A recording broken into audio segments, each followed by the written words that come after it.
Today we're going to talk about mixed equilibria.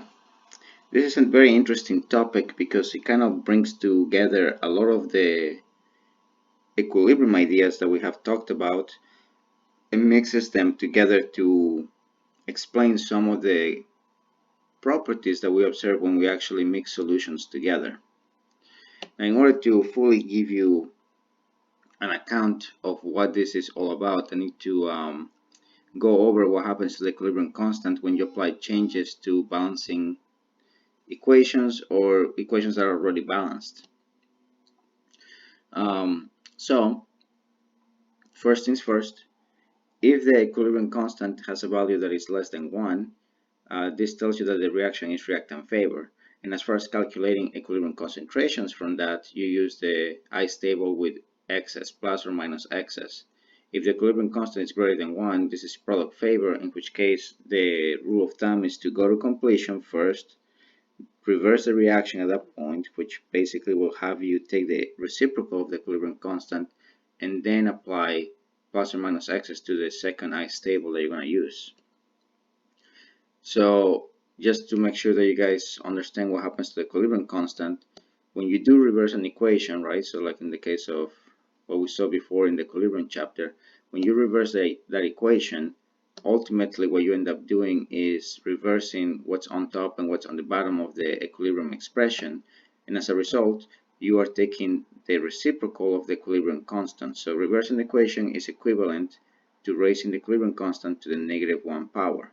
Okay, so whatever the value of the equilibrium constant is, you have to raise the whole thing to the -1 power. It's not sufficient to simply change the sign of the exponent, because if you have a value other than 1 in front of the times 10 to the whatever exponent, that will change as well. So you have to make sure to raise the whole thing to -1.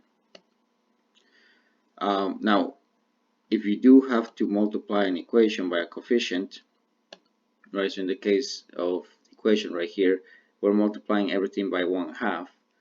Ultimately, what that means is that your equilibrium constant will have to be raised to the power of 1/2. And if you were to multiply by any other constant, you raise the equilibrium value to that particular constant. So that's the second thing you need to keep in mind. The last thing, which I haven't really talked too much about, is what happens when you add reactions together, as in the case of applying a Hess law cycle. Well, let's consider the following. We have a reaction between N2 and H2 forming N2H2.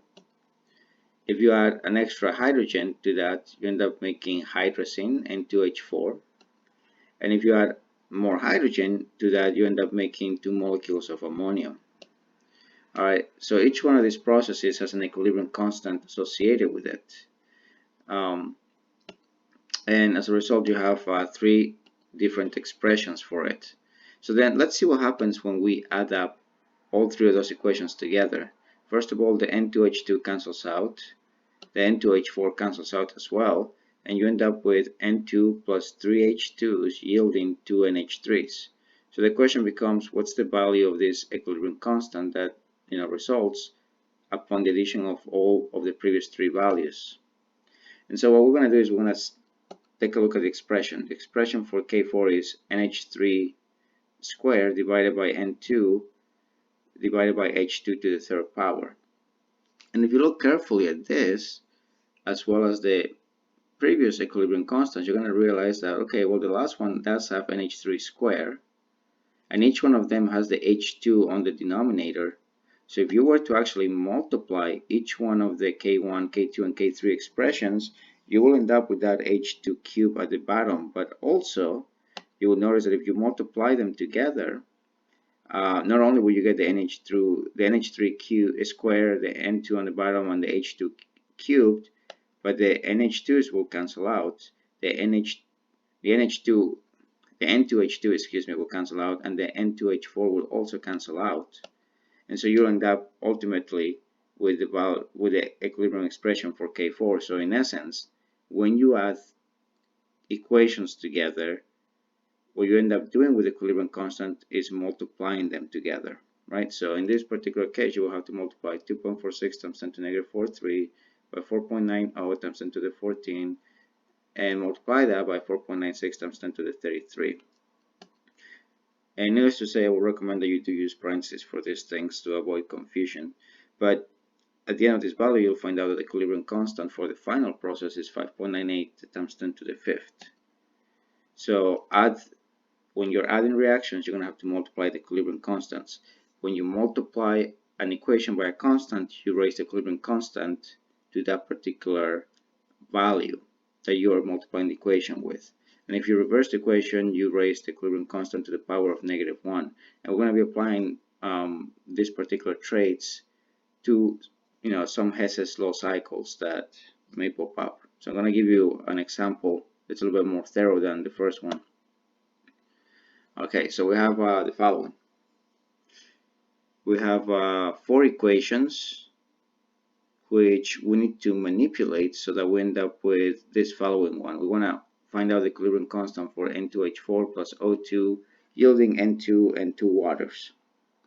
And the way we have everything written here, we can see that, yeah, things are not going to cancel out.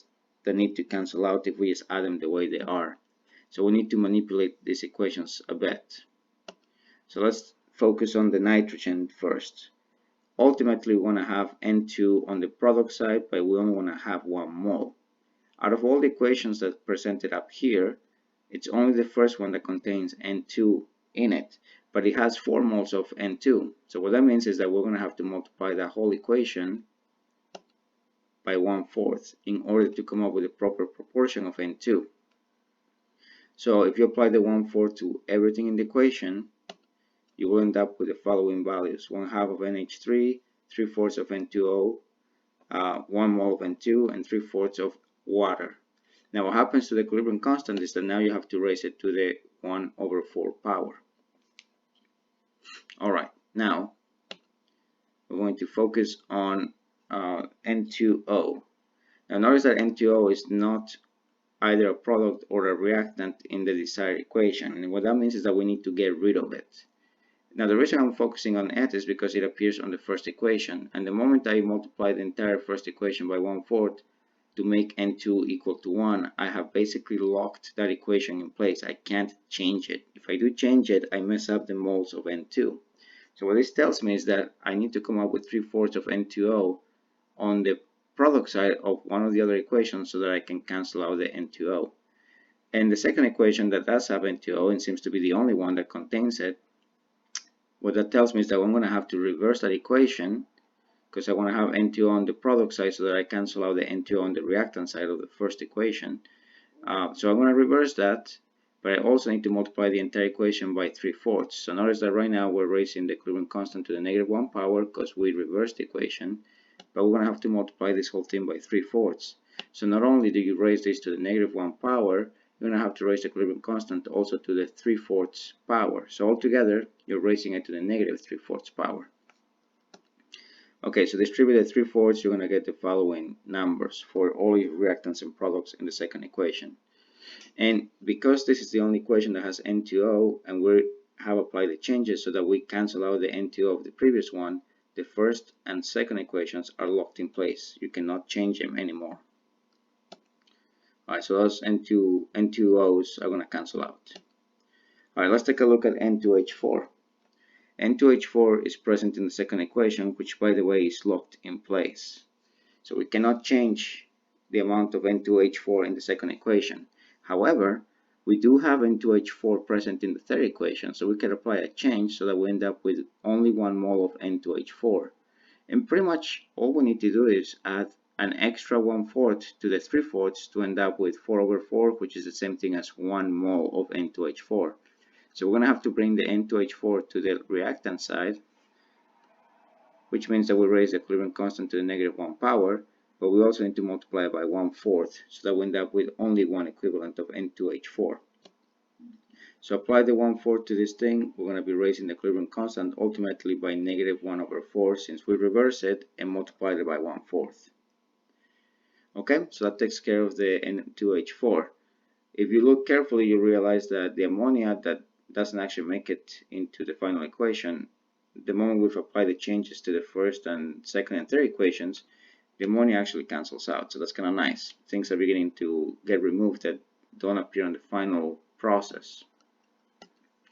Okay, now let's take a look at hydrogen. Hydrogen doesn't appear in the final equation, so we need to get rid of it. The second equation has 9/4 of H2, and aside from that, the fourth equation contains H2. So what we need to do is make a change to the last equation such that the H2 cancels out. And really the only thing we need to do, since you have hydrogen on the product side on the second equation and hydrogen on the left side of the equation, this is perfectly situated to cancel out. So all we need to do is multiply it by 9/4, which also means that you're going to have to raise the equilibrium constant to the 9/4 power. So distribute the 9/4 to everything in here. You'll have 9/4 H2, 9/8 O2, and 9/4 of water. Okay, so the H2s will cancel out. Alright, so now we have applied all the changes to all of the equations. So let's see if we end up getting the right stuff. We've gotten everything to cancel out that needs to be canceled out. So let's start taking a look at everything else. Oh yeah, and one more thing. If you look at the first and second equations, we have 3/4 of water on product and left side of the equations. So those two will cancel out as well. Alright, now we are ready to begin the process. So we know that the N2H4s, 3/4 plus 1/4, will add up to 1 mole, and we know that because we apply the changes so that that will happen specifically. So that's not a surprise. Looking at N2, we apply the changes so that we end up only with 1 mole of N2, so that's also not a surprise, but now we need to see what's happening to the O2s and the waters.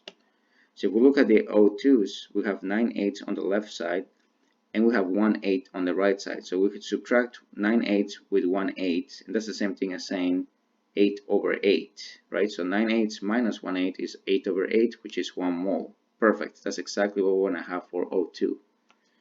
And for water, it's a similar story. We have 9/4 on the right side and 1/4 on the left side of the equation.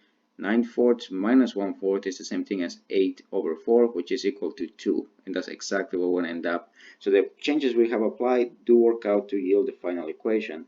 So now that we have raised the equilibrium constants to the corresponding exponents, which relate to the changes we applied to the equations, we get to multiply them together. Right? So we're going to raise the first equilibrium constant to the 1/4 power, the second one to the negative 3/4 power, the third one to the negative 1/4 power, and the last one to the 9/4 power. And I would recommend that you apply the exponents to each one of these numbers individually and then start multiplying them together.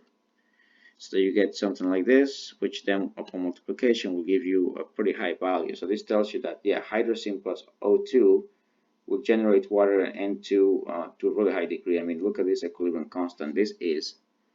This really wants to happen, and in fact it happens to such a high degree of favoring the products that this is what we use in rockets. This is literally rocket fuel. This is hydrogen plus O2, and you have to be careful how you combine these two substances, because yes, they provide enough energy to propel the rockets into outer space, but if you mess up the rate at which they're being mixed, you could end up generating so much heat in a very short period of time that the pressure buildup that you generate could completely outstand the capacity of the rocket, and you could end up exploding the rocket as opposed to propelling it outwardly. So it's a very thin line that you need to walk in terms of the combustion process, the forces of expulsion of the rocket, and the forces of explosion that could happen.